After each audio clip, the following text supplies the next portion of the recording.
Yan, ang topic natin ngayon sa content natin ito is paano mag-regulate ng humidity, no?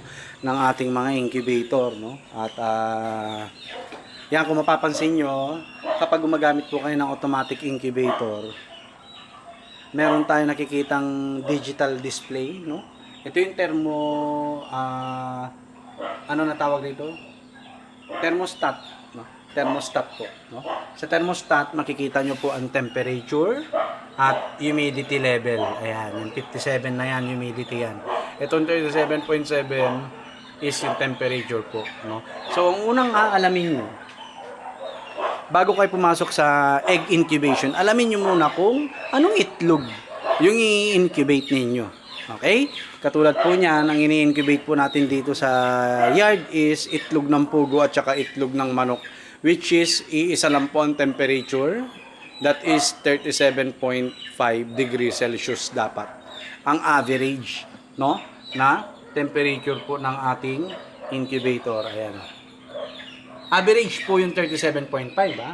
Pwede ka mag-range from 37.4 to 37.6, ganyan po, no? At para at least ma-maintain nyo yung init na 37.5 sa loob, no? And pangalawa po itong humidity, napakahalaga po niyan, no? Ang humidity po sa itlog ng manok at saka pugo is during the sa manok, during the first 18 days, no, ay 55 to 65%. Tapos during the first 15 days naman ng itlog ng pugo, ganun din po 55 to 65% po, no. Tapos yung last 3 days ng incubation ng itlog ng pugo, no, ay medyo pwede nyo nang taasan from 65 to 75, no. And sa manok gano'n rin po, 65 to 75% ang humidity. Alright? So yun, para hindi kayo nalilito, no? Sa itlog ng manok, ang egg incubation ay 21 days. Sa itlog ng pugo po is 18 days. Ayun po, no? So, yung last 3 days ng egg incubation, pwede nyo nang taasan yung humidity ng 65 to 75%. Ayan. No? Reason? Para at least medyo dumulas yung sisiw sa loob ng shell, no? At para madali siyang makalabas. And at the same time, mapalambot yung eggshell. Hindi siya mahirapan pag sobrang kapal kasi tsaka tibay ng eggshell. Lalo nagpapainom tayo ng egg 1000, mga calcium supplement sa mga inahin natin. Eh talaga hindi maiiwasan nakakapal yung shell, titibay ng husto, no? So yun din, natutulungan din ng humidity na konti taasan para at least lumambot yung shell po, no? So ito punong-puno po ito ng itlog ng pugo, pati po ito. Okay? And then may natitira pa tayong 3 days egg collection para sa mga quail fertile eggs natin at pupunuin din po natin yan. And yun, baka may magtatanong kung available po yung mga fertile table eggs natin ng pugo. Yes po, marami pa po tayo, no? More or less nasa 500 pa po yata yun. So pag naubos yun, bago maubos, kukuha rin agad tayo, no? Kukuha rin po agad tayo para mapaikot natin yung pera natin. So magiging challenge lang po nitong pag-regulate natin ang temperature at saka humidity sa pasukan. Yan po, sa pasukan. Bakit? Wala na po natitira rito sa bahay, no? 4 AM ako nagigising. Before 6, umalis na ako sa bahay. Kaya maaga silang kumakain at umiinom yung mga alaga natin sa kabila. Okay? Okay? So, anong disadvantage nun? Siyempre, mga 9 or 10, wala na silang inumin. Wala na silang inumin. As in, wala na maglalagay, wala na lahat. Wala na as in. Zero. Kaya yun yung kinakatakot ko. No? Kinakatakot ko po. And at the same time, ang challenge natin sa incubator, yan. Lalo to, medyo nagpa-fluctuate na po yung humidity nito. Plus ito. Yan. Ang magiging challenge natin. Ito. No? Kaya dapat to, bago tayo maging on call, makalibrate natin ng triple, quadruple times or 10 times natin na makalibrate po yan. No? So yun ang challenge po sa atin. Sana nalaman ko kaagad, no, na may supplier tayo ng RTL at saka fertile eggs ng pugo dito. Para sana pagpitik ng ano tawag dito ng bakasyon, nakakuha na agad tayo, nakapagpapisa na, no? Para at least ngayon malalaki na sana yung mga pasisiw natin, pero okay lang po 'yun, no? Challenge po sa atin 'yan, no? Yung mga ganitong pagkakataon. Alright? So, yan, marami na tayong collection ng fertile eggs. Ito. Yan. No? So, nasa more or less 140 na yan or 150. More or less 150. No? 2 days egg collection. So, meron pa tayong 3 days bago tayo mag-load dun sa ating DIY incubator. No? At ayan, may order po sa atin. Bukas yan, meron na naman. Baka bukas yan to ubos na. No? Baka ubos na. So, kukuha rin agad tayo. Okay? Kukuha rin po agad tayo ng table eggs ng pugo. Kasi magbabakasyon na.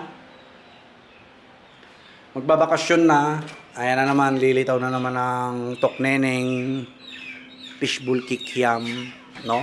So, mabenta po 'yan. All right?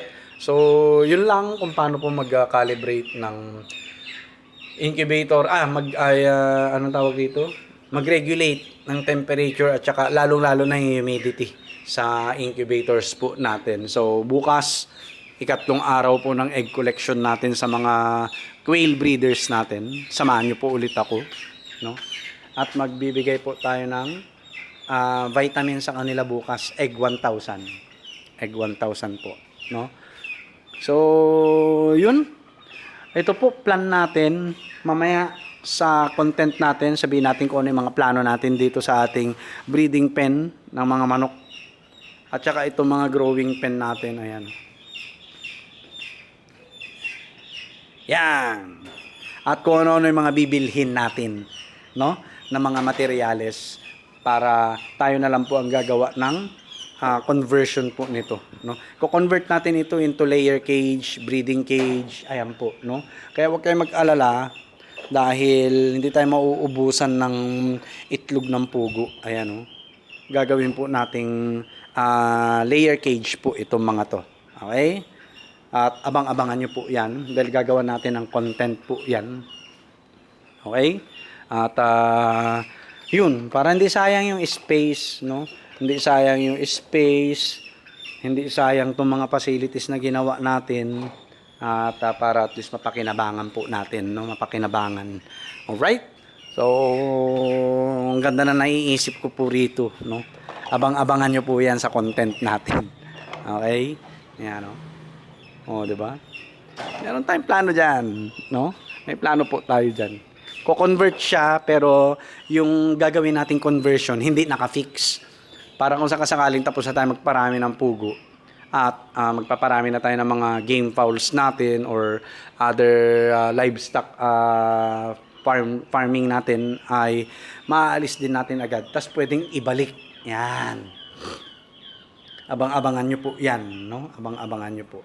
Pati dito meron tayo naiisip na conversion na gagawin sa 4 na scratch pen na to, no? Okay? So, tansya ko sa isang pisaan natin sa May yan, start na ng 17 eh.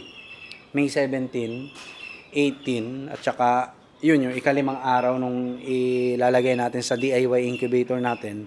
More or less nasa 500 na sisiw yan, no? More than 500 sigurado ako, no? Kasi yung bilang nito 228 na eh. Hindi pa natin tinanggal yung roller niyan, ha. Kung tinanggal natin yung roller niyan, times 2 yan. Nasa 400 plus yan na itlog ng pugo ang may lalagay natin dyan. And ito, medyo malaki-laki. Ito, may lalagay natin dito siguro more or less 400. Di bale, after 3 days po, no? Kasi naka 2 days egg collection na tayo, no? May 3 araw pa tayo. Sa ikatlong araw, starting bukas, ay maglalagay na po tayo ng itlog, quail fertile eggs po doon. Ayan, 2 days egg collection natin. Nasa 100 mahigit na po yan.